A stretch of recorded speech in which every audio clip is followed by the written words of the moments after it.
रात में देर रात ही आ जाते हैं। रात में देर रात तक हमारा ट्रैफिक जाप्ता रहता नहीं है। बाकी हम दिन में जहाँ भी अगर निर्धारित स्थान पे नहीं उनका चालान करें, सीज करें, कार्रवाई करते हैं। शहर में देर रात प्राइवेट बसों का मुख्य मार्गों के आसपास खड़े होने के कारण यातायात व्यवस्था प्रभावित हो रही है। पुष्कर रोड नौसर पर बने प्राइवेट बस स्टैंड पर बसें खड़ी करने की बजाय बस ड्राइवर शहर के किसी भी स्थान पर खड़ी कर देते हैं, जिसके कारण यातायात व्यवस्था बिगड़ती है। इसी संबंध में पुलिस अधिकारी से बात करने पर उन्होंने बताया कि उनकी जानकारी में आने पर तुरंत ऐसी बसों का चालान भी बनाया जाता है।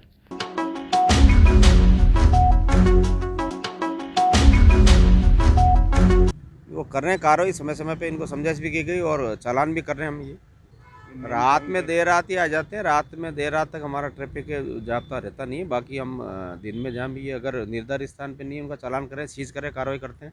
वहाँ नहीं जाते हैं। अगर दूसरी जगह खड़े होते हैं तो बिल्कुल नियमानुसार चालान बनाते हैं। ट्रैफिक नियमों से अवहेलना की कार्रवाई कर रहे हैं हम और कार्रवाई जारी रहेगी। देखिए, जिस प्रकार अजमेर को मोदी जी ने स्मार्ट सिटी घोषित करी और स्मार्ट सिटी के नाम पर तरह तरह के शहर में विकास हो रहे हैं, परंतु आप देखें कि शहर की पूर्व में लंबे समय से जो प्राइवेट बसें हैं वो शहर में प्रवेश करती है, शहर की यातायात जो व्यवस्था है उसको बिगाड़ने का काम करती है। आप देखें, तमाम एलिवेटेड ब्रिज के साथ साथ जितने भी ये निर्माण हुए और शहर में जो यातायात का जो दबाव था वो कम करने का प्रयास था, परंतु जो शहर के मुख्य जो मार्ग है, आप वैशाली नगर मार्ग देखें, चाहे जवाहर रंगमंच के सामने देखें, चाहे कलेक्ट्रेट जो मुख्य जो आप देखें कि कलेक्ट्रेट का जो खुद का कार्यालय है उसके स्वयं के सामने अगर आप देखें तो बसों की जो है वो व्यवस्था रात को पार्किंग करते हैं। साथ में आप देखें कि जब पूर्व में अजमेर में प्राइवेट बस स्टैंड का नौसर पर निर्माण हुआ और निर्माण के साथ साथ ये तय था कि जो प्राइवेट बसें हैं वो नौसर से यहीं पर तक सीमित रहेगी, यहीं तक आएगी, क्योंकि जो प्राइवेट बसें हैं उनका बताते हैं कि परमिट जो है वो सिर्फ नौसर घाटी तक का ही है।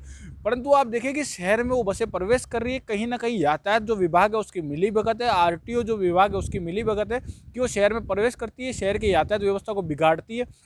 और साथ ही साथ आप देखें कि वो छोटे छोटे स्तर पर उन्होंने एक प्राइवेट बस स्टैंड के नाते, चाहे जवाहर रंगमंच आप देखें, चाहे सावित्री चौराहे जो आप देखें, चाहे जो देवनारायण मंदिर जो है इसके यहाँ देखें, चाहे घाटी वाले बालाजी की और देखें, चाहे कलेक्ट्रेट परिसर के सामने देखें, चाहे आप मुख्य बस स्टैंड का जो मुख्य दीवार है उसके सामने देखें, तमाम जितने भी जो आपको एरिया जो है इन एरियो पे ये बसों को रोकते हैं, शहर का यातायात व्यवस्था बिगाड़ते हैं। तो मेरी आज जो यातायात विभाग के साथ आरटीओ से यही मांग है कि जो प्राइवेट बस स्टैंड है जो नौसर में बना है, जो यातायात का जो दबाव शहर में बन रहा है उसको रोकने हेतु जो प्राइवेट बसें इनका एक स्थान जो निर्धारण जो है, निश्चित रूप से आप देखें ना कि शहर में रोजगार के जो पर्यटन का जो स्थल अजमेर है, पुष्कर है।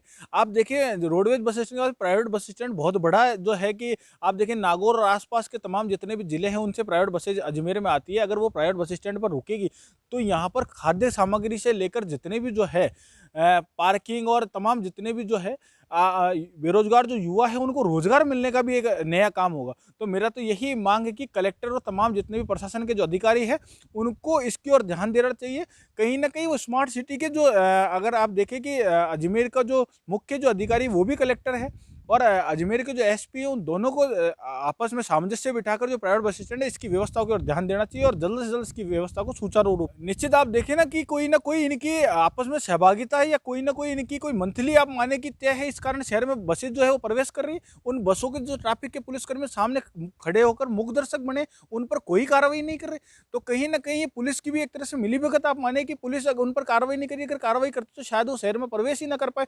जब नौसर घाटी जो अजमेर का जो मुख्य जो है प्रवेश द्वार, अगर यहीं पर बसों को या यातायात व्यवस्था या कोई बैरिकेड लगाकर इन बसों को रोक दिया जाए तो शहर में बसें प्रवेश ही नहीं करेगी। आम जनता को अगर राहत देनी है तो ट्रैफिक के दबाव से भी राहत देनी पड़ेगी। तो कहीं ना कहीं इस व्यवस्था को सुचारू रूप से कायम करना चाहिए।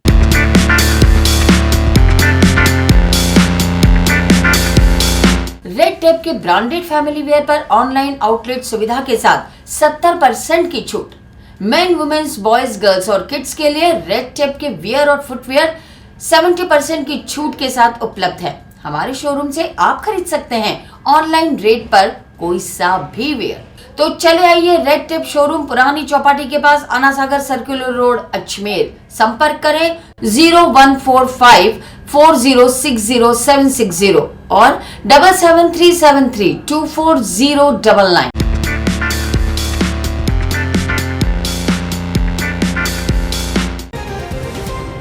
राजस्थान विधानसभा चुनाव आ गया 2023। डोमिनेट कर रहा है सोशल मीडिया का सबसे बड़ा सर्वे। 200 विधानसभा क्षेत्र में कौन होगा आपका विधायक उम्मीदवार, कौन कर रहा है तैयारी। कौन सी पार्टी से रखता है वो संबंध बताएंगे आप और उस क्षेत्र में रहने वाली जनता। ग्रामीण न्यूज के फेसबुक या यूट्यूब चैनल पर कमेंट करें, बताएं आपके विधानसभा क्षेत्र में संभावित दावेदार की पार्टी का नाम अवश्य लिखें, जानकारी साझा करें जिससे आपका क्षेत्र का हो संकीर्ण विकास। प्रतिदिन 2 या 3 विधानसभा बजे, 3 बजे या 5 बजे ये जानकारी हमारे व्हाट्सएप पर भी साझा कर सकते हैं। 9829010448 अजमेर जयपुर संभाग।